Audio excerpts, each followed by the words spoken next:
welcome back to Wooden Talk. Thanks for joining me. Hope you're all well. We're finally going to be making some sawdust today. We've talked about making cabinets in the last two videos and we've finally got around to it. I am, as you can see, starting to get a little bit more set up. We're in absolute mayhem at the moment, but we're starting to get there. So I'm going to go through making the cabinets for our saw station and for my sustainer ports, and I'm going to do it in two sections. One will be about taking the sheets apart, how we dismantle the sheets using different techniques, and then I'm going to do a second one about the joinery. So today we're going to look at how I dismantle the 8x4 sheets into the sizes that we need. I have, as you can probably see in the background there, I've done quite a few of them already. We're down to our last three, but I just want to walk you through how we do it. I'm assuming that you've already, if you're making cabinets from scratch, that you've already worked out how where they're going to fit and how you're going to size them. Obviously there are three things that are the most important, which is width, depth and height. The height I've chosen is 900. I do a lot of cooking and my kitchen worktops are set at 900, which suits me perfectly. So I'm going to go for 900. This is for the chop saw station, and I want the top of my saw to be at 900. And the saw obviously is immovable. I have a Capex KS 120, which is 110mm from the saw deck to the feet. So that's immovable. I've got an 18mm top, that's immovable, and I've got an 18mm strip underneath my adjustable legs, that's immovable. Everything else can be adjusted. You can adjust the size of the cabinet you make, you can adjust the legs if you're using legs. As an ex-UK kitchen fitter, I got used to using plastic legs. We all do. They look a bit pousy, but they are in fact very good. They take a lot of weight. So that's how I'm doing it. I'm going to put a batten on the wall at the back, use the adjustable legs at the front, and then we can adjust the front, into level from that aspect. So once I've got my thumbnail sketch of what I do, it's basically the three immovable things. In my case now, the Capex and the two pieces of 18mm, one for the underlegs and one for the top. I'll subtract those three from the height that I want, and that's my cabinet cube or my cabinet square. That's what I've done. So I've done a thumbnail sketch, and then I'll translate that sketch into SketchUp. I use SketchUp for designing things. I'm a bit of a Luddite, to be honest, but it's fairly easy. Just set yourself up a Trimble account and it's free to use, and this is it. Okay, so this is a basic screen in SketchUp, and as you can see, I've just done a single cabinet. I do this because it allows me just to see in a 3D model how many panels are in. I know you could say it's easy to work that out, but when you're actually physically looking at it, quite often you'll say, oh, actually I want to put this there or that there or this there. So that's the basic sketch. I've taken my measurements off it because I keep changing them, but generally you can build this with your measurements on the sides, the top, the length, the depth, and it's a very useful tool because obviously you can save it as a file and you can come back to it, and then you never lose your little bit of paper that you've written it on or whatever it is that you're writing it on. Now once I've done this and got all my measurements on it, I'll then transfer them into Cut List Optimizer, and I'll show you that next.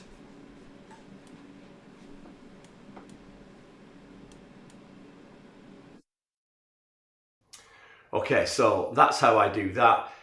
Once you've got it sorted, there's lots and lots and lots of videos online which show you how to use SketchUp. And if you just take an hour or so, just have a look at them. Four Eyes Furniture does a good one, or what he'll say is watch the video once and then watch it through again whilst you're on SketchUp, and it's a great idea that because you can follow along. I have a friend, Mark, if you're watching, thank you so much, but I have a friend, Mark, who's absolutely brilliant on SketchUp, and he's walked me through how to do certain things, and I'm really starting to get to grips with it. So it is a useful tool. You don't have to use it, but it just allows you to put your cabinets on the screen and rotate them through 360 degrees so you can see what you're missing and what you're not and how they're going to look.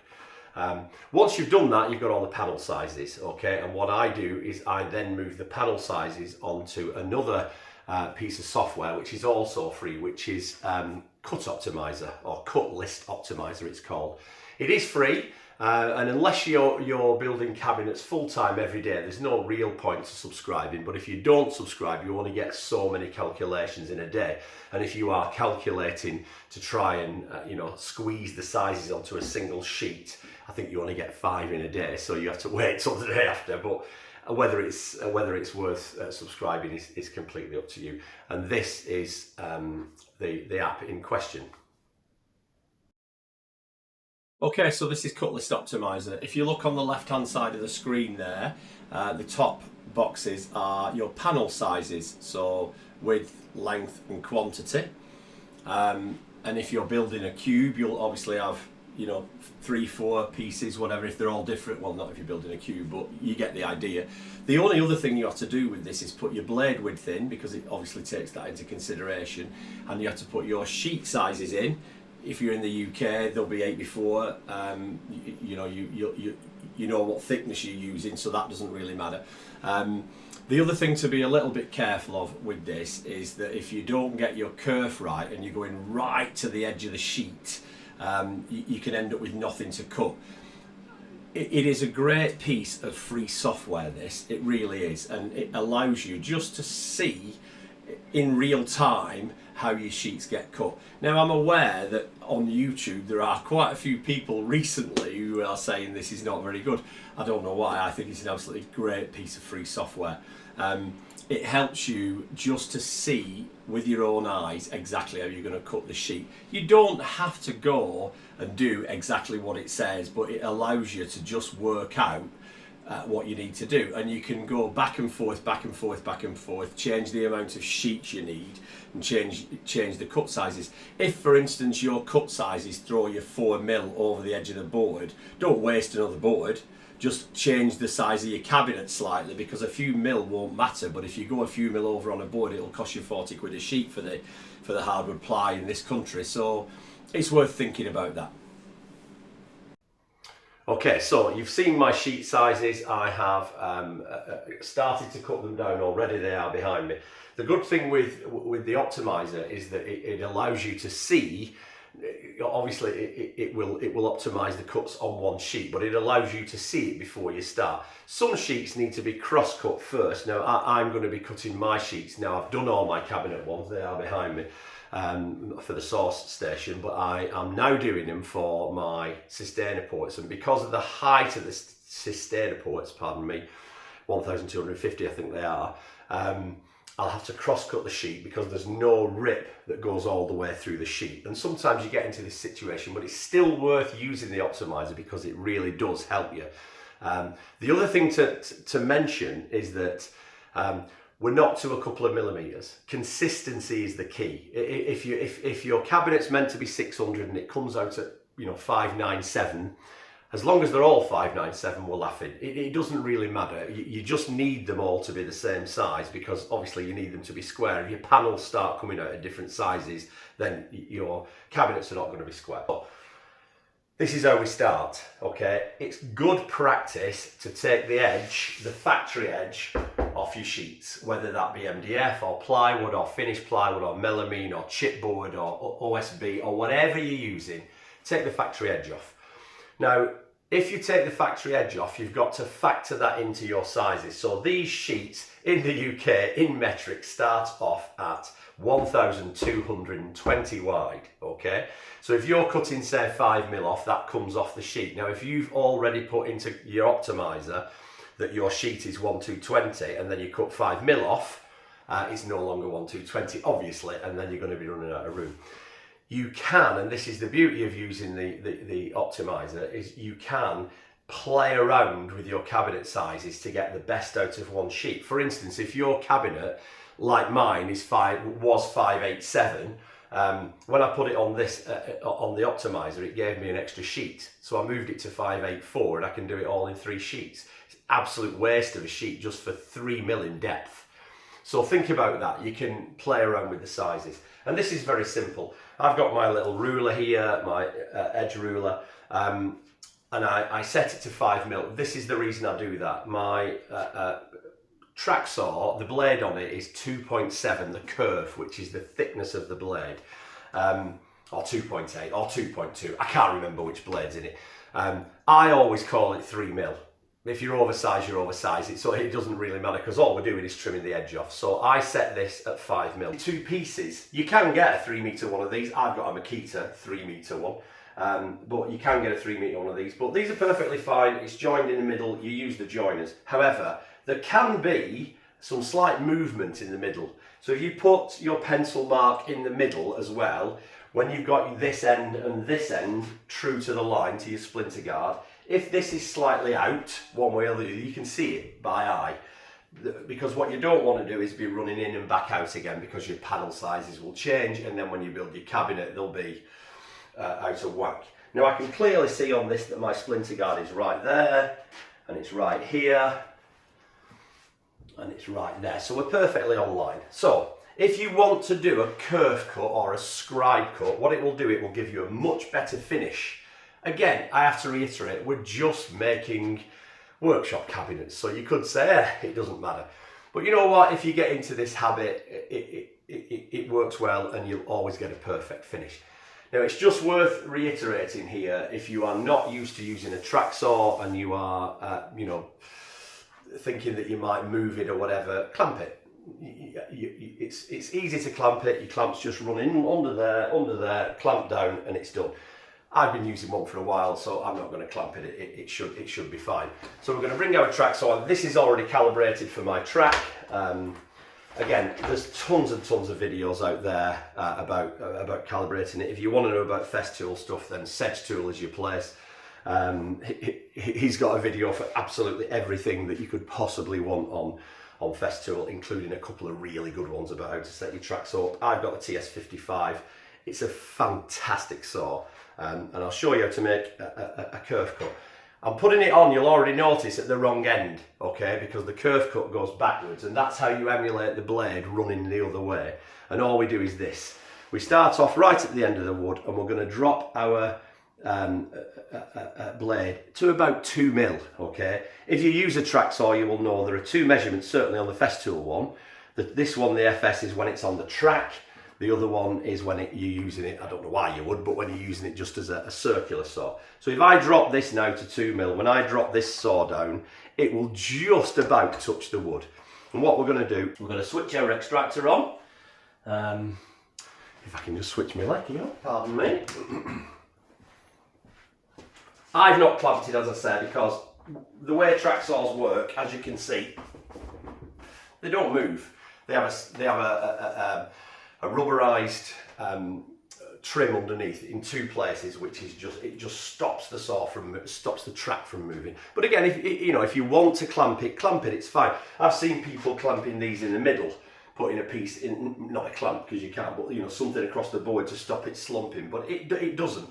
I have had some slump in the past, but it's never more than 1mm, and it's not worth arguing about. So we are going backwards on this, so just make sure when you start doing this that there's nothing behind you. The last thing you want to do is walk back and be falling. Just make sure you're clear. You can see we're in a very tight space. I've got my Bora centipede on one side, I've got the 8x4 sheets on the other. We've not got a lot of room at the moment, so safety first. So all we're going to do is I'm going to drop the saw and just run backwards. My extractor's going to come on, the saw's going to be coming on, so you won't be able to hear me, but you'll be able to see what I'm doing. So we're going to switch the saw on and just run it all the way backwards to make a curve cut, and then I'm going to drop down to 18 and come all the way forward and make the proper cut. So here we go.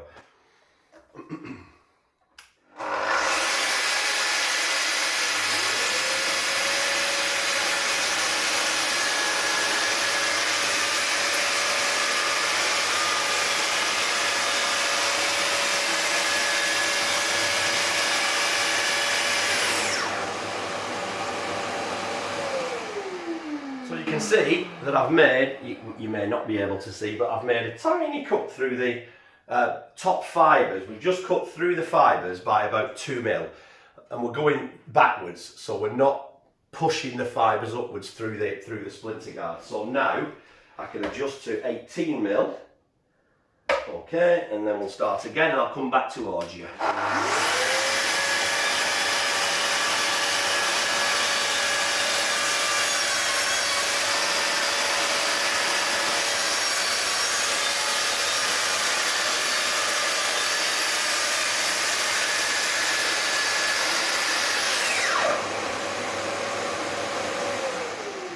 see we're left with a tiny shim off the edge of the board. That's the factory edge gone. And it gives us a much better edge to work with. You won't be able to see this on the film, but basically it gives us a beautiful edge. If we are edge banding, if we're doing anything like that, it gives us a nice edge to work with. So a quick lick with a piece of sandpaper or a sanding block and you're good to go. The next thing I always do, and you'll see this on all my pieces of timber that are already cut, I will mark a few marks. You can do whatever you want. Some people use blue tape or all manner of different things, but I just put black lines on, and that tells me that that's the edge I've cut. Now, this is a misconception that I have heard out there. We are not squaring the board, okay? If this edge wasn't square to the rest of the board to start with, it'll still be the same because you've taken an equal measurement. If your track's always set right, you're squaring the face to the edge, that's fine, but we're not squaring the board. We're just trimming the edge off. We're going to square the board when we do our cross cuts, pardon me. So that's that. The edge is square now. I will move that off the pile. All I've done is move this slightly forward off the pile of 8x4 sheets just to cut the end off. I'm now going to turn it round onto this one, and we're going to use our parallel guides to make further rip cuts to give us our cabinet sides. So I'll be back to you in a second when we've got that set up. Okay guys, we're back. So I've moved my board over now. Well, I haven't. I've just cut the edge off that one. I already had this one here just to show you. But this is the trimmed edge now. This is the edge we've cut that little strip off. It's got all my black marks on it. So I'm now using my track still, same thing. I'm just doing a long rip cut, but I'm going to use my parallel guides. So I've got the Bench Dogs parallel guides. These are absolutely fantastic, by the way. I was going to do a video on setting them up. If you want me to do that, please leave a message for me in the comments and I will show you how to set them up. I spent about 5 minutes doing it. You can spend as long as you want, but to be honest, they're so good, these virtually straight out of the box. It takes 5 minutes to set them up and they are devastatingly accurate. So I've got these set at 400, okay? So this board is 1220 wide. We've ripped about 5mm off, and these are 400 strips for my sustainer ports, okay? Realistically, on the optimizer, I should cross cut this first, but I've got so much scrap from another project that I'm just going to show you a rip on this. I'm going to make 4 pieces, so we can cut 3 at 400 out of this. It's 1220. We've taken the 5mm off one edge, which is now here. If I use my parallel clamps or parallel guides this way, we do a rip cut down there. We've now squared this edge with this edge because this is the edge we cut, and we're squaring it with this one. So we've got a square board across. And then when we run that up to our cross-cut fence and cross-cut it, square will be square on the ends. That's how we do it. Now we've got to take into consideration, which is again where I come back to the cut list optimizer, we've got to take into consideration the thickness of our blade. I always consider that my blade is 3mm. It isn't, that's over. But if you're over and it still works, then it's going to work. So if I cut 400 and then another 400, we've got to take off 2 times the width of the blade plus what we've cut off, and that still works. We'll still have a couple of mil on the end on the third piece, so we'll see. So I've got this set up now. My parallel guides are in, and all they do, they just hug the end of the board. You can see there, they're really well made, these. They've got these little pieces that hang onto the edge so everything's parallel, and they do work. I've checked on both ends. I'll just double check just to make sure they are tight. And they are, and then we'll just run the saw all the way down. Again, I'm not clamping the rail.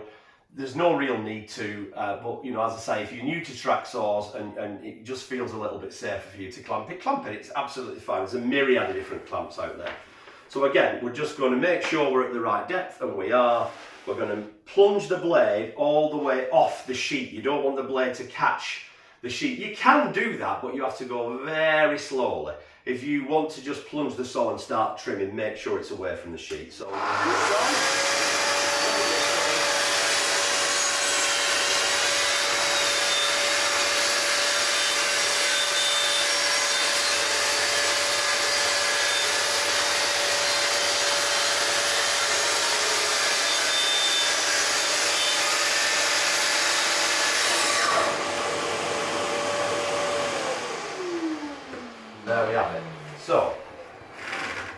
Now we've got that cut all the way down.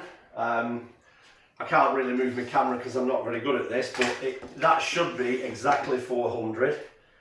And it absolutely is. They're amazing things, these clamps, guides I should say. So all we're doing now is we are moving that piece. I'll just show you. I'm moving that piece off. That's 1 and 2. And I'll put that down there, or on top of there. Now don't forget, this sheet on this bottom edge has got my marks on it. So I always know where I am. I know that when I look at these sheets, whichever have got the black marks along them is where I started. And this is how simple this is. We can now run this. I just move my track saw over. We can just run that up to there, and up to there. Okay. Come on, baby.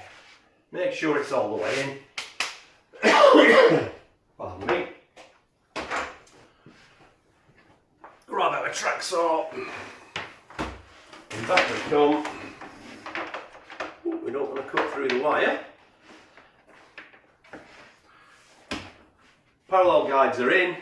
Sheets ready. Tracks on, and we're going to go again. So just make sure nothing's in your way.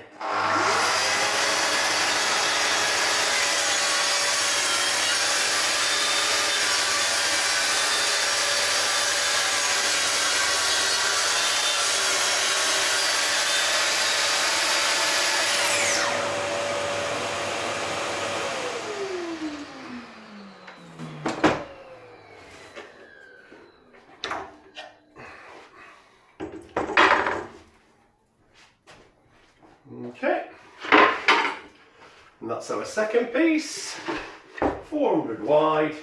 We're just going to check it. Absolutely crack on. Absolutely crack on. Couldn't be better. Absolutely crack on that one. And again, I'm going to just deposit that there. And if my calculations are correct, our last piece should leave enough to cut off, obviously, and a fairly thin strip. So we've got 3 pieces. I mean, obviously you don't need your cut sheet optimizer to split a 1220 sheet into 3. It's not exactly further maths, but there you go, we're in. And I'll just cut that last strip off. And then I'll just quickly, before I finish on this section, I'll just quickly show you the borer. So, same thing, we're just putting the track saw on, just make sure we know where we are. Yep, we're going to go there.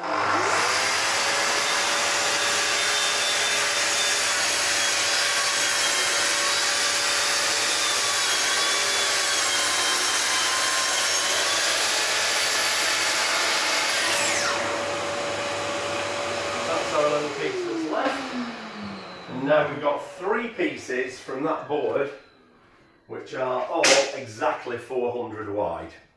Dead simple, couldn't be easier. I'm just going to whip that out of there so it's out of the way. That's one. Just drop our track saw on top of the dust extractor, and that's 2.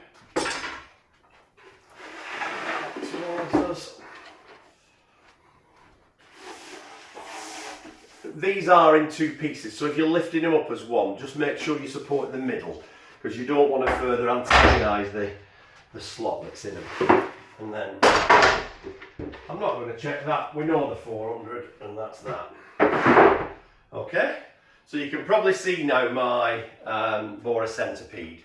As I said, everything that I do in this shop is going to be based around having a small space.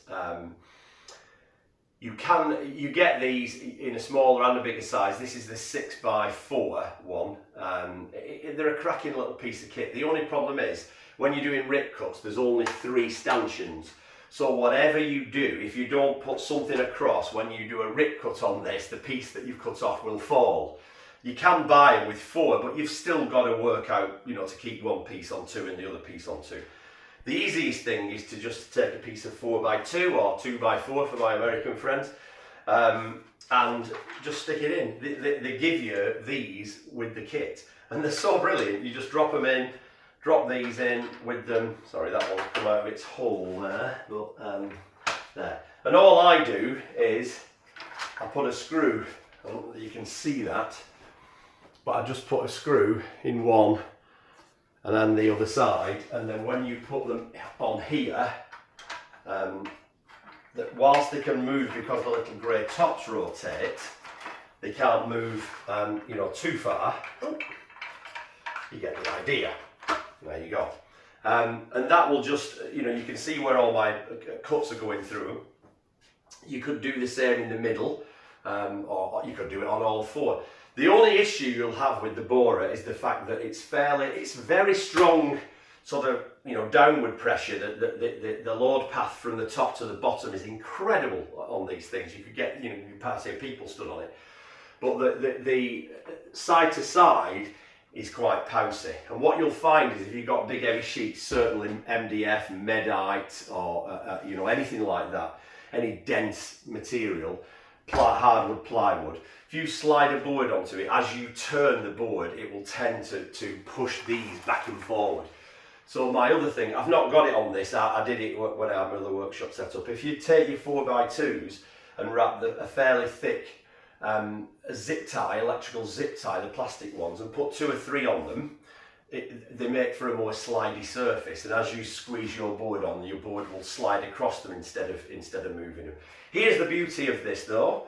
I'll just take that off. If you're in a small space, if you've not seen this before, it's an incredible piece of kit, and it will fit into it fits into a bag which can go in the corner of your workshop. You just take hold of the 2 central pieces and just pull them, and that's that. From you know, covering the entire floor, it'll now just stand in a corner, and it goes, I don't know where the bag is, but it goes in a, yeah, there it is. It'll go in a bag which is, it obviously comes with the bag, and that's the bag. So you can put it away in a second and have all that floor space. For me, it's so I can hoover my carpet, because you know how precious I am about my carpet. Yeah, it's a perfect thing to have in a small workshop space. You're looking at about, I think they're about 160 now, and if you do a lot of breaking down sheets or breaking down sheet stock, they're absolutely fantastic to have. Okay guys, so we've done a little bit of tidying up. I've put my Scorpion away, and we are ready for our crosscuts. I think on my last video I went through this. I've got the Bench Dogs Ultra MFT and the extension, and we've got the adjustable fence on it for repeat stops, and obviously this is my crosscut station with the hinged Festool track. I've calibrated it, it's all cut in square. If you want me to go through or make a video about how to do that, I'm absolutely happy to do so. Just drop me a message in the comments. But here we go. So obviously all cuts on the Festool, all track saws are on the left, the waste cut is on the right. So if we're cutting, we're starting with our stops on the left hand side. I'm cutting all my cross cuts for the cabinets. We've done all our rip cuts now. We've got 20 pieces all rip cut, which is the length of the sheet. So we're now cutting our cross cuts, which is across the board. So I'm just going to slide that into, I've got my repeat stop set at 564, which is the depth of the cabinet, or the width of the cabinet, I can't remember. So we're just going to drop our rail. As I said, we've got this set up. I've got a spoil board underneath it. It's all perfectly square, and we're just going to make our cross cuts. Very, very simple. Straight across. We come, and that's our first piece. When I do this, we know that we've ripped this edge on the track saw, and now we've ripped this edge square to this fence. So if you just do that, it just shows you that those two edges have been cut together, so they should be square. And then this is how simple it is. We are just literally running our board up to our stop again. Make sure it's square on the stop. Make sure it's square on the back. Come down. Put our pin in. You can see there's absolutely no movement. And I'll just show you while we're in this situation. I'll put my bench dog square on there, triangle I should say, on there, and it is absolutely, there's no movement at all. It's absolutely 100% square. So for me, it's the easiest way to do your cross cuts. Now, obviously, you know, I have like most of you have a chop saw. I have a Capex KS120. But it's not going to cut across the whole board, and if you're doing lots of cabinets, which we are at the moment, it's just not, you can flip them, but you're never going to get them perfectly accurate. This is a brilliant way of doing it. You don't need all this setup. You can just get a piece of track from your own track saw, whichever one you're using, set it up on an MFT. You could make your own MFT with the path guide or with any of the jigs and things you can buy for that. Ralph from Bench Dogs was saying in one of his videos that he's not a fan of all the different jigs, and he's right in some way. If you get a CNC cut top, they're always slightly more accurate because, you know, the interaction of us with drills and, you know, routers and one thing and another, inevitably there's going to be some you know, some sort of slight variances. But regardless of that, how accurate do you need to be? You know, when you're building cabinets for your workshop, if you're within 1 or 2 mil, as I say, consistency is the key. And with the repeat stop, these are meant to be 584. They're coming out at about 585, but they're all going to be the same. So it makes no difference. So again, nice and simple. Our stop is set. We're on with the track.